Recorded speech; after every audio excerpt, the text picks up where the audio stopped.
आवाज। नेहा, नेहा, तुम्हें सुनाई नहीं देता? कब से आवाज लगा रहा हूँ। पागल हूँ मैं? कहते हुए एक जोरदार थप्पड़ अरुण ने नेहा के गाल पर मारा। बेचारी नेहा मर्द का हाथ जोरदार थप्पड़ सहन न कर पाई और दूर जाकर गिर पड़ी। उसके पूरे गाल पर अरुण के हाथों की उंगलियों के चारों निशान छप गए थे। आंखों में आंसू लिए अरुण को हैरानी से देख रही थी। बोलने की तो उसकी बिल्कुल भी हिम्मत नहीं होती थी। ऊपर से सास सुजाता जी ने नेहा को मार खाता हुआ देखा भी तो एक बार भी अपने बेटे को नहीं रोका। उल्टा वह और बेटे को चढ़ाते हुए कहने लगी, जब तुझे पता था बहू कि अरुण को ऑफिस निकलना होता है 8 बजे, तो तब तक तू सारा घर का काम निपटा कर उसको देख नहीं सकती है? बताओ, 4 बार आवाज लगा चुका। अगर पहली आवाज में ही चली गई होती तो मार तो नहीं खानी पड़ती ना तुझे। नेहा हैरानी से सास को देखने लगी। क्या औरत है यह! एक बार भी अपने हैवान राक्षस बेटे को मरना करने की बजाय सारा दोषारोपण मेरे ऊपर ही कर रही है, जबकि लगातार सोफे पर बैठे बैठे वह देख रही है कि मैं सुबह से लगातार घर के कामों में लगी हूँ। अरुण 8 बजे ही ऑफिस चले जाते हैं। डर के मारे मैं 5 बजे ही उठ जाती हूँ और तब से लगातार लगी रहती हूँ। चाय तक पीने का समय नहीं होता है। इसके बावजूद भी मुझे यह इनाम मिलता है। और अरुण ने मुझे मारा भी तो क्यों? छोटी सी मामूली सी बात पर कि वह मुझे दोबारा आवाज दे चुके हैं। मेरा हाथ फंसा था, मैं आटा गूंथ रही थी। जल्दी जल्दी में हाथ धोकर आ रही थी। इतने में हाथ उठाने की कौन सी बात आ गई? लेकिन माँ जी को यह सब कहाँ दिखेगा। उन्हें तो बेटे के आगे महान बनना है। बेटे को समझाने की बजाय उल्टा अरुण को ही चढ़ाने लगी कि जाने जब से शादी हुई है तब से मेरे बेटे का दिमाग हमेशा चिड़चिड़ा सा रहता है। यह औरत उसे पागल कर दी है। नहीं तो ऐसा नहीं था मेरा बेटा। आज तक मैं इसके मुंह से तेज आवाज नहीं सुनी। मारपीट तो बहुत दूर की बात है, जाने मेरे बेटे को ही पूरा बदल के रख दी है। सुजाता जी बड़बड़ाती रही और अरुण पैर पटकते हुए ऑफिस चले गए। बेचारी नेहा अभी भी ओदे मुंह पड़ी ही थी। उसे समझ ही नहीं आ रहा था कि आखिर उसकी गलती क्या थी।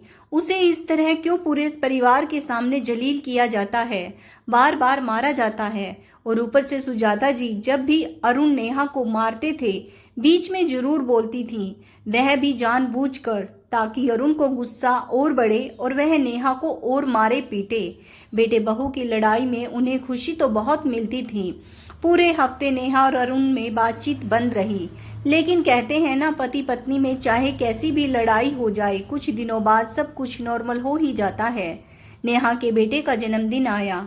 आज उनका बेटा पूरे 1 साल का हो गया था। पोते के बर्थडे के खुशी में सुजाता जी ने छोटी सी पार्टी रखी थी जिसमें रिश्तेदारों को बुलाया था। नेहा के घर से नेहा की भाभी और भैया आए थे।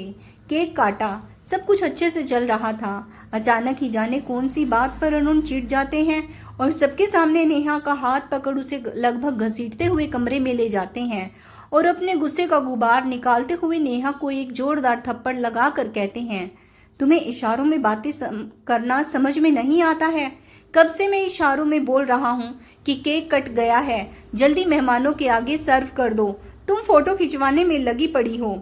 अब नेहा क्या ही बताए और कैसे बताए अरुण को कि जिन मेहमानों को खिलाने के चक्कर में पड़े हो वही बार बार उसका हाथ पकड़कर फोटो खिंचवाने के लिए बुला रहे थे। लेकिन यह बात बताने का अरुण ने मौका ही कहाँ दिया। उसने तो अपनी मर्दानगी दिखा दी थी। अकेले में सब कुछ चल जाता था, लेकिन आज सबके सामने नेहा को बिल्कुल घसीटते हुए जो अरुण लेकर आए थे, मेहमानों में भी उसको लेकर चर्चा होने लगी थी।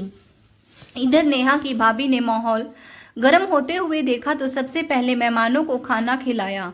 खा पीकर जब सारे मेहमान चले गए तो मौका देखकर वह नेहा के कमरे में गई। नेहा बेचारी शर्म के मारे मेहमानों के सामने नहीं आ पाई।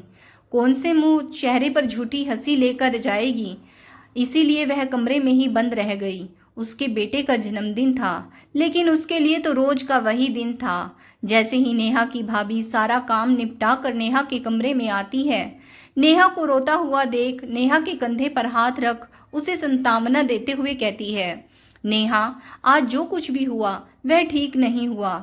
देखो, मुझे कहना तो नहीं चाहिए, लेकिन इस समय तुम्हारे भैया बाहर थे, उनके कान में कोई खबर नहीं जा पाई है। नहीं तो अगर यह सारा कुछ उन्होंने देख लिया होता तो आज जन्मदिन की जगह ना जाने क्या हो जाता। पति पत्नी का रिश्ता प्यार विश्वास, एक दूसरे को समझने में, एक दूसरे की इज्जत करने से चलता है।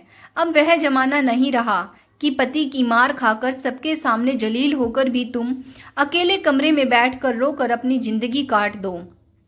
नेहा, जमाने के साथ चलो। बहुत बड़ा कदम उठाने के लिए नहीं बोल रही, तुम्हारा घर तोड़ने के लिए नहीं बोल रही, लेकिन अपने आत्मसम्मान के लिए तुम्हें तो खड़ा होना ही पड़ेगा।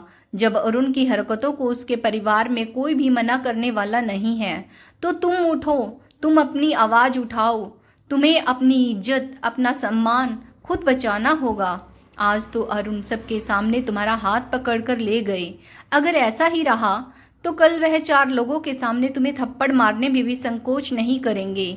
भाभी की बातें सुन नेहा लगातार रोई जा रही थी। बेचारी बनी भाभी को देख रही थी। भाभी ने कहा, नेहा, बेचारी बनने से कुछ नहीं होगा, तुम्हें अपनी इज्जत खुद बचानी है। पति को भी प्यार मान सम्मान तब तक देते हैं जब पति भी पत्नी की इज्जत करे, उसके मान सम्मान की रक्षा करे, लेकिन यहाँ तो सब कुछ उल्टा है। अरुण जिस भाषा में तुम्हें समझा रहा है, तुम्हें उसी भाषा में उसका जवाब देना होगा। शायद तब जाकर उसे तुम्हारे दर्द का एहसास होगा। समझदार हो, इससे ज़्यादा मैं और कुछ नहीं कह सकती। भाभी की बातें कहीं ना कहीं नेहा के मन में भी घर कर गई थी। सही तो कह रही थी भाभी कि अगर ऐसी ही मेरी हालत हुई तो कल को मैं इस घर की नौकरानी बनकर ही रह जाऊंगी। अरुण का जब जी चाहेगा मेरा इस्तेमाल करेगा, जब जी चाहेगा लोगों के सामने मुझे जलील करेगा। नहीं, अब और नहीं, बहुत हो गया, बहुत सह लिया मैंने। सही बात है, रिश्ते बस एक तरफ से नहीं चलते। पूरी रात नेहा इसी उधेड़-बुन में लगी रही। भाभी की बातों से उसके मन में एक अलग ही आशा की उम्मीद जली थी, एक आत्मविश्वास जगा था। नेहा की भाभी ने एक बार नेहा के सास से भी कहा, माँ जी, आप अरुण को समझाती क्यों नहीं? बात बात पर हाथ उठाना सही नहीं होता। देखो भाई, यह उन पति पत्नी के बीच का मामला है, इसमें तो मैं ना ही बोल सकती हूँ। जहाँ बोलने का हक ना हो वहाँ बोलना सही नहीं होता।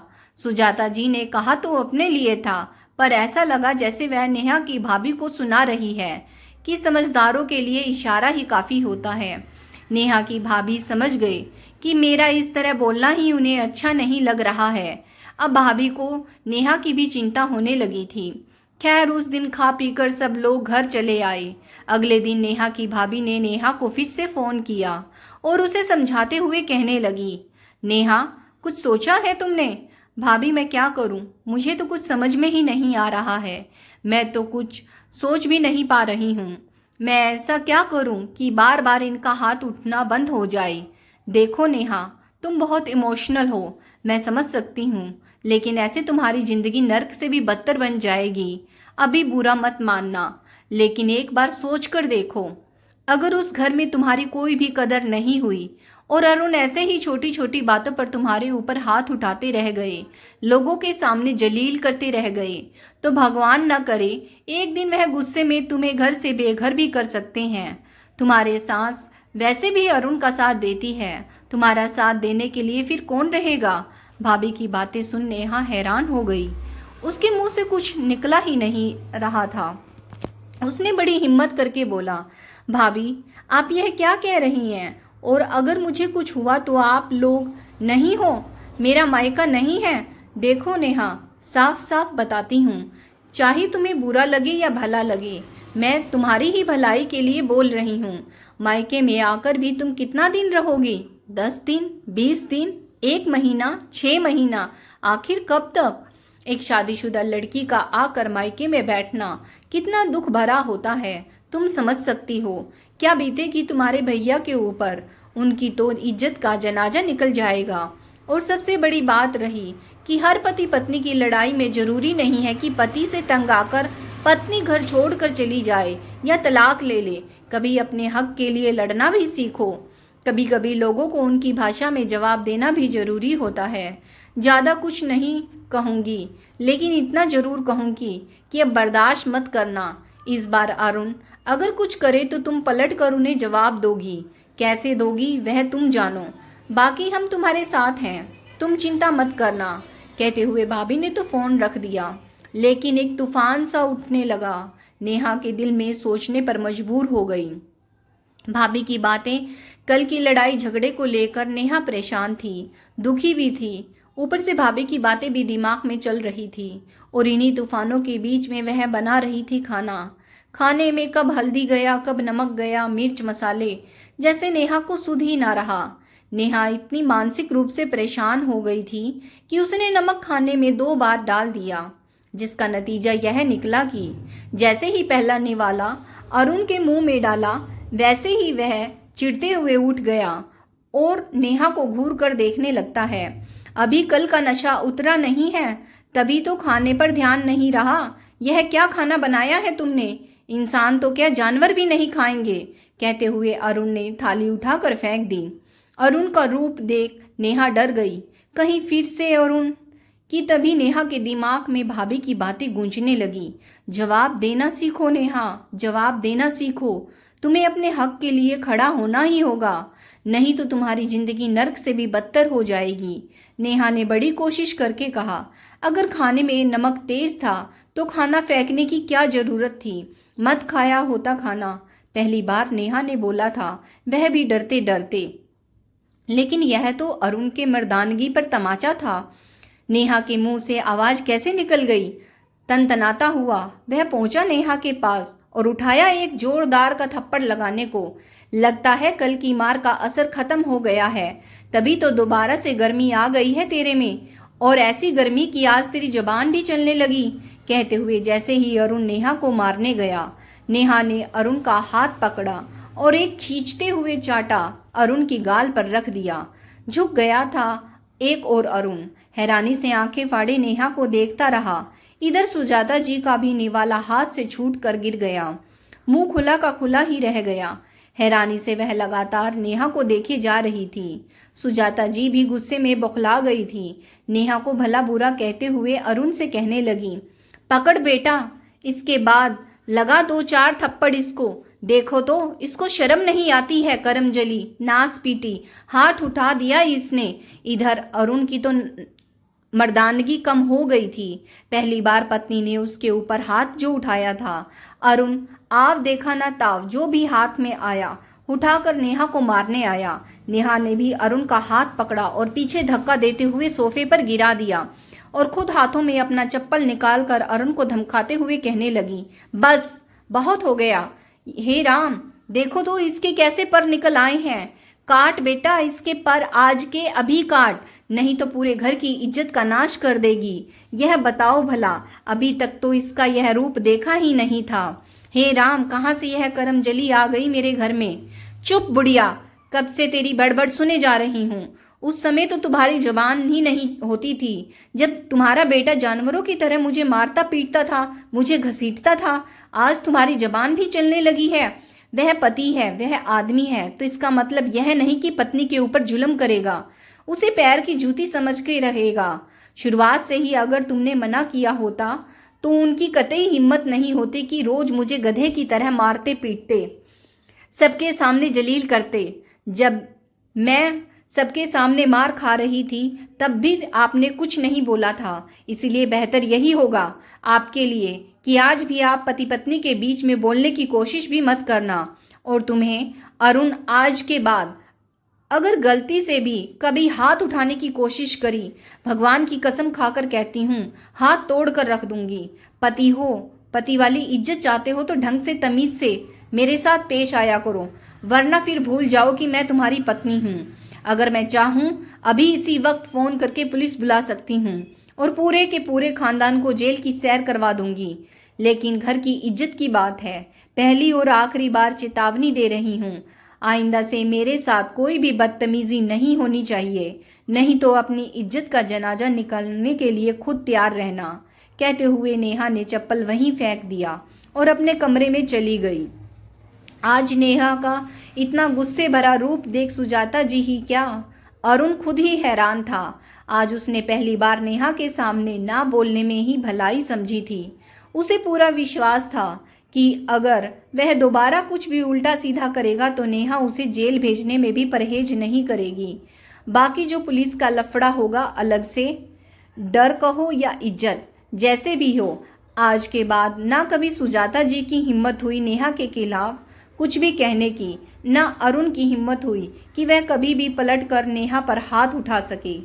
दोस्तों, सच तो कहा है, जरूरी तो नहीं कि पति के अत्याचार से तंग आकर ससुराल से अलग हो जाए या तलाक ले लो। पति का क्या है, वह तो दूसरी शादी करके घर बसा लेगा, लेकिन बच्चों के साथ जिंदगी तो बर्बाद औरतों की होती है। इसके लिए नेहा का तरीका एकदम सही था। दोस्तों, आप भी अपने कमेंट्स करके ज़रूर बताइएगा इस कहानी के बारे में अपनी राय। अगर कहानी पसंद आई है, please like, share and subscribe my channel stories bye Sunita Saini. Video को यहाँ तक देखने के लिए आप सब लोगों का